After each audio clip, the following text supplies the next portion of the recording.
The verse is found in Romans chapter 3, verse 23. This is what it says. For everyone, and this is in your notes, has sinned. Every one of us have sinned. In other words, done those things that are far from God. Things that he asked me to do and I didn't do them. Things that he said, don't do that, and I did. Hey, we've all sinned and we have all fallen short of God's glorious standard. It's literally the picture of a target and an arrow being sent and missing the target. It is literally the picture of our life as an arrow being sent to a target, and yet we miss the target. But I want us to see here is that all of us do fall short of God's glorious standard. The glorious standard of God is certainly the target. It's what God has painted and made clear to us. We need to recognize that it's Jesus who lived this standard. This is why he came. This is why he taught.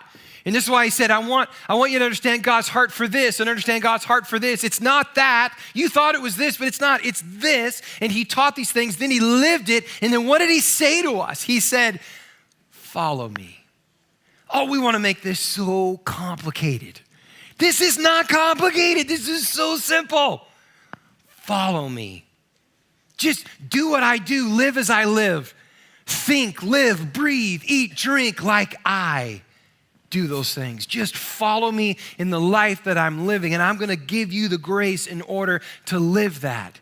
When I think about grace, there's really two aspects of it. Grace that would, when the arrow was shot, as it was referred to earlier, where it's hard to be a straight arrow. And so often, the arrow, it isn't straight. And so when the archer sends us, when God sends us somewhere, like to our homes, and we are sent to our homes for a very specific situation, a very specific conversation, we're going to miss that mark. But what happens? The grace of God carries us and gets us back on track, and we actually land the mark exactly where we were supposed to because God graced us to do it. But then there's another part of grace, which is when we as an arrow are sent and we fall short of that standard, and God's grace makes up the difference between where we landed and where the target is. This is God's grace, and he forgives us.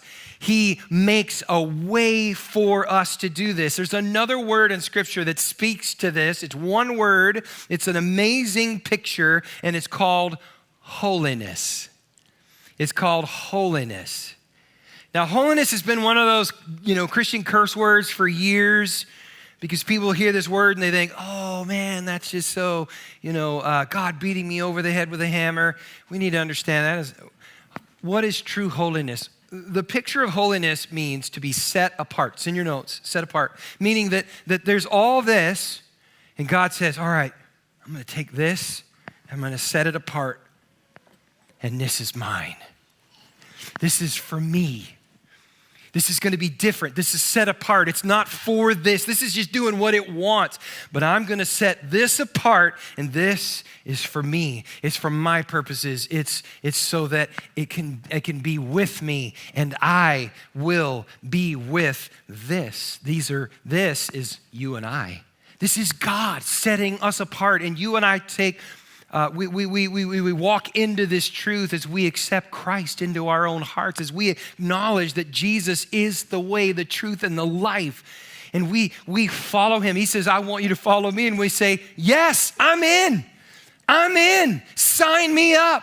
I'm going to follow you for the rest of my life. I want to be set apart from the crowd, from the generation. I want to be yours. That's what I want. This is what is known as the holiness of God. And then how do we know how to live set apart? We follow Jesus.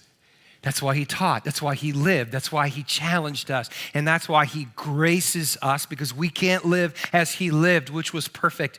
And that's why he graces us, because our arrow is not always straight and it's going to miss the mark. And yet with his grace, he allows us to get back on track and to land that mark. How many think this might be good news to you and I? Anybody? All right, there's about 7. Awesome. Thanks, man, you and the 7 of us, we're good to go.